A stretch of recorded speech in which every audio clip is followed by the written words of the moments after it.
Hello and welcome to Critical Health News' regular broadcast. My name is John T. McCollier. Today we are joined once again by Ben Fuchs, the pharmacist who advocates for the body's natural ability to heal. Ben! John T., good to see you again. I'm excited because I just found out that we've recently discovered a new organ. New organ? How could that be? You'd think they would have discovered everything by now. They would have seen everything by now, right? Yeah, that's crazy. Is it interstitium? Am I saying that correctly? Interstitium, yes, indeed. They found a new organ, but that's kind of hyperbole. It's sort of the press, trying to get your attention a little bit. Right. Clickbait, they call it. You ever hear the term clickbait? I'm all too familiar with it. Yeah, it's kind of like clickbait, press's version of clickbait. It's not really a new organ. What it is this system called the interstitium is actually an area of the body that they just discovered. When they analyze the body and do histological or tissue studies on the body and cellular studies of the body, they got to take the body out. They got to separate the body. They got to take the part they're looking at out of the body and put it under a microscope. And when they do that, sometimes things aren't the same. Things aren't the same when they're out of the body. And recently, they've got these microscopic cameras that they can actually put into the body to actually see things. And they noticed when they put a microscopic camera into the body, they noticed that a part of the body that they thought was hard and dense was actually filled with fluid and had a bunch of compartments. They used to call this stuff dense connective tissue because when they took it out of the body and they put it under a microscope, it looked like it was dense. The fluid had left. When they put the cameras in the body, they saw that it wasn't dense at all, but it was actually had compartments in it. It was made up of little sort of spaces, and these spaces were fluid-filled spaces. The technical name for fluid in the body that's not inside of the cell is interstitial fluid. So there's two kinds of fluid in the body. The body's made up of about 70% water, right? But it's not water that's just sloshing about. 60% or so of that water is trapped into cells, and 40% of that body is said to be, or that water is said to be interstitial fluid or interstitial water. And that interstitial fluid it was known was what bathed the cells. And we'll talk about this in a second because this is so interesting and so important when it comes to health.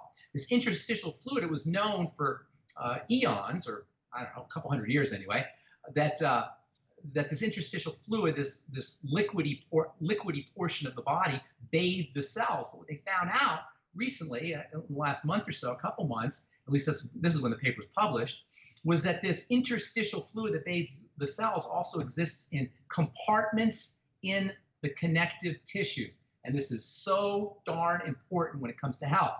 In the paper, they talked about this being a route of a way that cancer metastasizes, a route through which cancer can travel through the body. But it's much more than that. Yes, that's true. It does provide a sort of fluid highway for cancer cells to travel through that was unknown before. But it's much more important than that when it comes to health. In fact, all skin health issues have a certain amount of toxicity associated with it at the level of this newfound organ or the compartments that line the connective tissues. I hope this is making sense because this is really, really important.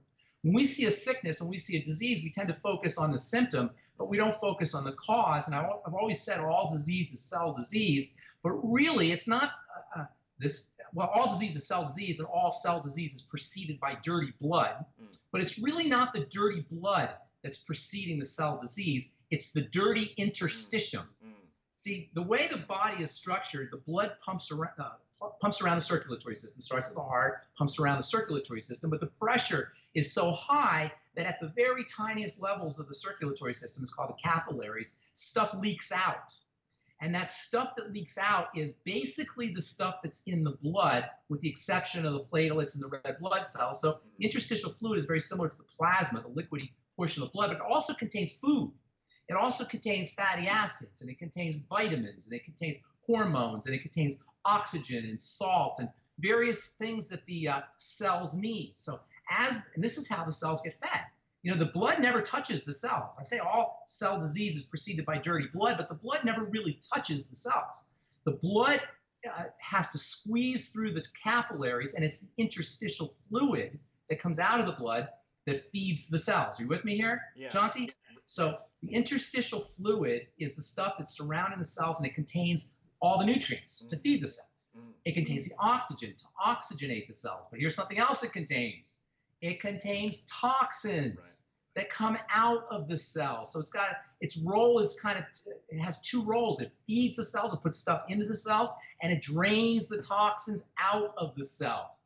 When toxicity accumulates at the level of the cells, this interstitial fluid itself can become very toxic. Not only that, but because the interstitial fluid is ultimately derived from the liquidy portion from the blood, toxicity that's in the blood can also leak through the capillaries and enter into this interstitial fluid, toxifying the cells. So you got toxins coming from the cells, you've got toxins coming from the blood. All of this can create toxicity in that interstitial fluid, an accumulation of toxicity that is associated with every single health challenge you can name.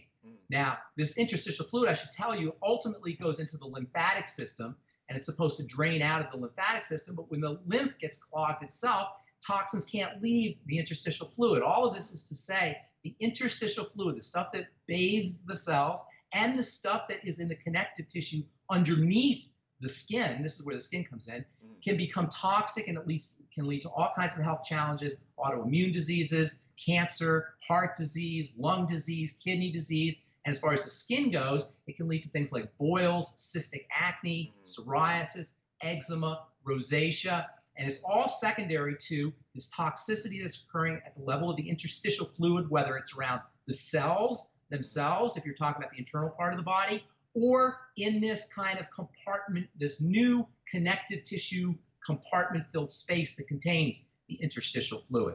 Long story short, if you're dealing, and I want to talk about the skin mostly here, because this is where I studied the skin for many, many years, and this is where the interstitial fluid toxicity at the level of the interstitial fluid has its most dramatic effects or visible effects, and also its most counterintuitive effects. And by counterintuitive, I mean we see a zit, or we see a cyst, or we see boils on the skin, or we see incredibly dry skin, or we see psoriasis and eczema, and we think, well, it's a skin problem. We think, I'm going to rub something on my eczema. I'm going to rub something on my dry skin. I'm going to rub something on my zit, or I'm going to rub something on my cyst to take care of it. We don't realize that the toxicity is occurring at the level of this newfound organ, the interstitium, which is really the fluid-filled compartments in the connective tissue, the fluid being a drainage fluid or a leakage fluid from the blood that can become toxic following cellular toxicity, that is cells that aren't doing their business correctly, or digestive toxicity, that is toxicity that's occurring at the level of the digestive system. So if you're dealing with some kind of health challenge in the skin, anything from acne to scleroderma to lupus to rashes that appear to rosacea to acne, any kind of skin health issue that you're dealing with, you want to focus first and foremost on the level of this interstitium. Now, how do you do that? Well, the most important thing about the interstitium, the most important health factor about the interstitium that causes skin problems is going to be a toxicity. So first and foremost, eliminate toxicity. How do you eliminate toxicity into the circulatory system or into the interstitial fluid that arises from the circulatory system? Food. Focus on food. And this is one of the main reasons why, no matter what your health challenge is, but especially if your health challenge is a skin health challenge, working on digestion, things like fasting, eliminating problem foods, using digestive enzymes to support digestion, bile salts, lecithin, all of these are supplements or nutrients that can help support the digestive process, probiotics. This is why working on the digestive system can help things like cystic acne, can help things like eczema and psoriasis. Again, counterintuitive, because it doesn't seem like the digestive system would really be linked to the skin, but via this blood toxicity issue and this interstitial fluid toxicity issue, the digestive system is connected to skin cells and to the skin itself. So working on the digestive system is the first thing you want to do if you're dealing with any health challenge on the skin. And keep in mind, I'm focusing on the skin here, but this is true about all autoimmune disease, fibrosis, cancer, heart disease, diabetes, all kinds of health challenges. These are all going to be, all the strategies we're talking about for the skin are going to be true for these other parts of the body as well. Now, I just thought of something that's very important. This is also the site this collagen, connective tissue, and fluid-filled compartments that are collectively referred to as the interstitium is a site of fibrosis. Why is this important? Well, fibrosis is a hardening in response to toxicity. It's one of the ways the body protects itself. It forms shells around toxins. When the interstitium becomes toxic, this newfound organ, it becomes more fibrotic.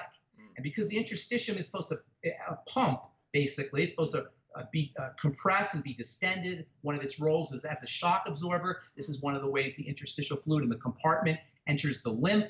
When it becomes fibrotic, toxins get locked up in this area and they don't drain as well. That's another important point I want to make. I didn't mean to digress, but that's an important point. So anyway, back to how you address this thing. Always think digestion first, because the entrance of toxicity into the circulatory system is going to be your most powerful leverage point for eliminating the problem. And this is why 100% of the time, if you fast, you will notice your cystic acne improves. Cystic acne is the most visibly dramatic sign of a toxic interstitium or toxic interstitial fluid, and also toxic lymph. So this is why fasting can be so beneficial for all skin health challenges, but especially noticeable when you have cystic acne. Cysts will resolve really quickly when you fast, not really quickly, but over the course of 3 or 4 days, cysts will go down pretty dramatically when you fast, when you stop putting toxins into the body and then into the blood and then into the lymph or then into the interstitium. Things like dry brushing, massage can help drain the interstitial fluid. Pressing on the area, lymphatic massage, lymphatic drainage. A lot of people are afraid to press their skin. I hear a lot of women say they don't want to press their skin. They don't want to damage the connective tissue. That's not what's going to happen. What's going to happen is you're going to improve the movement of blood through the circulatory system. You're going to stimulate the electricity in your connective tissue, and you're going to improve the drainage of interstitial fluid, particularly if that interstitial fluid is locked and stagnant. So lymphatic massage, they call it. That can be very helpful. Hot and cold can do it. If you put hot, cold compresses on your face, that can help drain lymphatic tissue. Heat expands things, cold contracts things, and this expansion and contraction can have a positive effect, a positive pumping effect on the interstitial fluid and the lymph. I'm using the term lymph and interstitial fluid together because they're very similar. The interstitial fluid drains into the lymph and it becomes the lymph. This whole idea of hot and cold, by the way, is great for the whole body as a lymphatic, a way to pump the lymph or pump the interstitial fluid. Do you ever hear of hot and cold plunges, where people do hot and cold plunges? They'll sit in a hot tub for a while, then jump out and go into a cold plunge, and then go back into a hot tub. This is something they do in the Scandinavian countries, and actually it has a lot. There's some science behind it in the sense that the hot and cold has a pumping action on the lymphatic system and on the interstitial fluid. You can do the same thing in the shower if you're brave enough. You can turn the hot water, take a nice hot shower, and then give yourself a bowl to cold, go back to warm, bowl to cold. Done it many times. What's that? I've done that many times. Okay, you got to be a little bit brave to do that. So not everyone wants to do that. Also, exercise obviously is very important. Get on a rebounder, jumping up and down can be very helpful. Inversion devices, breathing, slow, deep breathing has a pumping action on the interstitium and on the lymphatic system. Long story short, there's lots of things you could do to clean your interstitium, to improve the body's ability to drain interstitium from the things that you don't do, that is avoiding the problem foods, and also helping your digestive system to things like exercise, inversion devices, deep breathing, hot and cold plunges, dry brushing, lymphatic massage. These are all wonderful ways to help move that interstitium along and to keep toxicity from accumulating, whether you're dealing with an internal health challenge or whether you're dealing with a skin disease or a skin health challenge.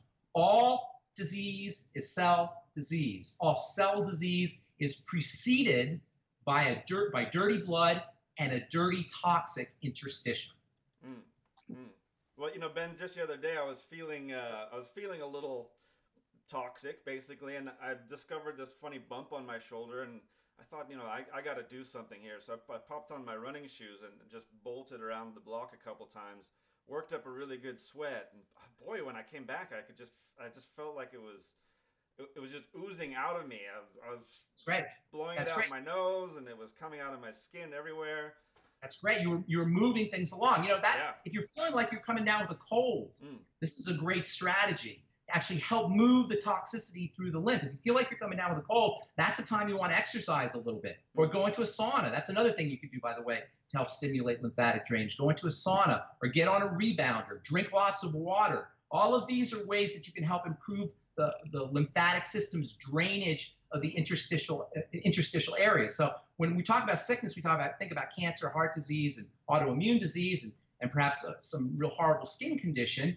But this is true just if you think all the strategies we're talking about can be helpful if you're just dealing with getting a cold, via this whole idea of moving toxicity through the interstitium, through the lymph, and ultimately out of the body. Yeah, when I found myself kind of pushing on different pressure points in my face and then on my neck, and I've actually felt something go. There was something that was stuck, and then it went, and then I felt much better. You know, that's what they mean when they talk about lymphatic drainage.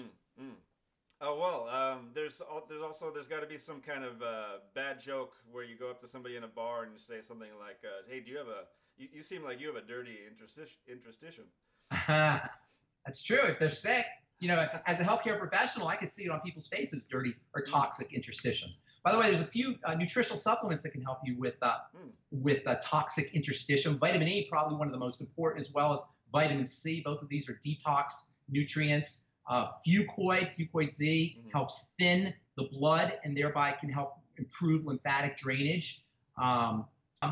So other nutrients, digestive enzymes can be very helpful for lymphatic drainage or for improving the fluidity of the blood in the lymphatic system. Also breaking up clogs. That is taking digestive enzymes on an empty stomach, by the way. If you take them with food, they'll help you digest your food, but if you take them on an empty stomach, they can help bust through clots and clogs in the interstitium and in the interstitial fluid.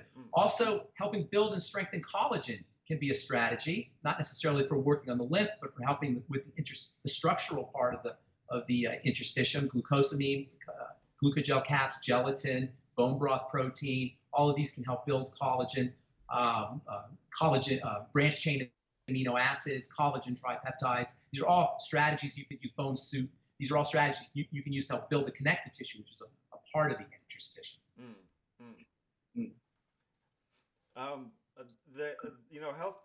The skin is like it's like a real window into what's going on with a person. Absolutely. You know, they're actually talking about using the interstitial fluid to diagnose disease. Oh, neat. Actually going into the interstitial fluid and seeing what's in that interstitial fluid, what's in the interstitium itself, to see if there's cancer or if there's antibodies or if there's toxicity. And it's a way of assessing disease. And also, by the way, diabetes tends to damage that interstitium, and that can cause problems as well. There's a very interesting chemistry reaction or biochemical reaction between sugar and the proteins of that interstitium. So by using what's going on in the interstitium or in the fluid in the interstitium or in the tissue of the interstitium, they can actually diagnose or predict somebody's the likelihood that somebody's going to get a disease. Oh, that's really neat. So it's not just an empty discovery or a clickbait title. This is exactly. This is going to affect the way that has a relevance to our cystic acne, has relevance to our dry skin. Dry skin, by the way, can conceivably be caused by a toxic interstitium as well, because the interstitium and the lower part of the dermis is what feeds the skin cells. And so if the skin cells aren't getting the nutrients they need from the dermis, or from the interstitial fluid, I should say, that's located in the dermis, they're not going to get the nutrients they need to be able to transport water, or to be able to make their water trapping ingredients. So even something as benign or as seemingly benign as dry skin can be caused by a toxic interstitium. That's why I say all disease is cell disease, but the cell is getting fed, and the cell is getting detoxified, and the cell is getting oxygenated by the interstitium. So it's all disease is cell disease, but all cell disease is preceded by dirty blood or dirty interstitium. I'm imagining in my mind a hydroponic farm where exactly. And the interstitium is like the soil, fertilized fluid. Whatever that medium is. I don't know what the medium is that they grow the plants on, but it's kind of like a spongy material. It's got nutrients in it, I think. I mean, you may know more about that than I do. Well, but soil itself, the interstitium can be thought of as the soil for plants. It is we always talk about the blood feeding the cells, but it's the interstitium that is technically what is doing the work. And that same interstitium surrounds the cells, is located in pockets in these compartments in this new structure, this new new organ called the interstitium, which really isn't an organ as much as it's a structure, but because it's the same everywhere in the body and it has the same function everywhere in the body, they consider it an organ. But it's much more, I like to think of it more like a structure. Well, it's a new word that I'm going to have to practice saying a little bit, but I'm very glad to be introduced to it, and you know, we slowly move forward in terms of our understanding of the Learning body more and more about the body all the time. But you know what? Even though we didn't know there was an interstitium and we didn't know there was a fluid-filled compartments, there were fluid-filled compartments that line the connective tissue underneath all of the body, et cetera. Even though we didn't know that, for years I said all disease is cell disease, and all cell disease is preceded by dirty blood and dirty interstitium. It's the interstitium is the dumping ground of all of the toxicity in the body. So the interstitium is where all the toxins that the body can't handle are going to be stored, are going to be left behind. And I've said this for years. We've known about it for over 100 years, that the connective tissue, i.e. the interstitium, is the great dumping ground of toxins in the body. So while it's a new organ, perhaps, the concepts or the relevance of this new organ to the various types of illnesses and types of pathologies that show up has been known for hundreds of years. Well, you know, I had a bit of a chuckle this morning. We've got a leaky automatic transmission on our car, and I was looking at possibly using what's called a stop leak, essentially putting an additive in there to plug up all the leaks. And I started reading this article where they said something like, this will only cover up the symptom.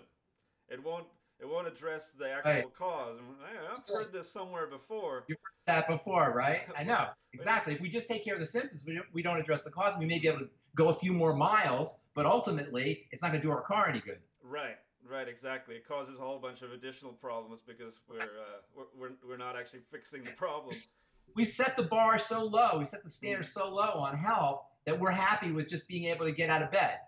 Not being maximizing the biochemical robustness and the biochemical resilience of the body that allows it to grow and to heal and to deal with stressors and to be able to adjust to whatever's going on in its environment so that you have boundless energy, booming immune system, and you live to 100, your God-given genetic potential of 120, 130 years. We're just happy getting out of bed without pain, and if we can make it to age 5 or 8.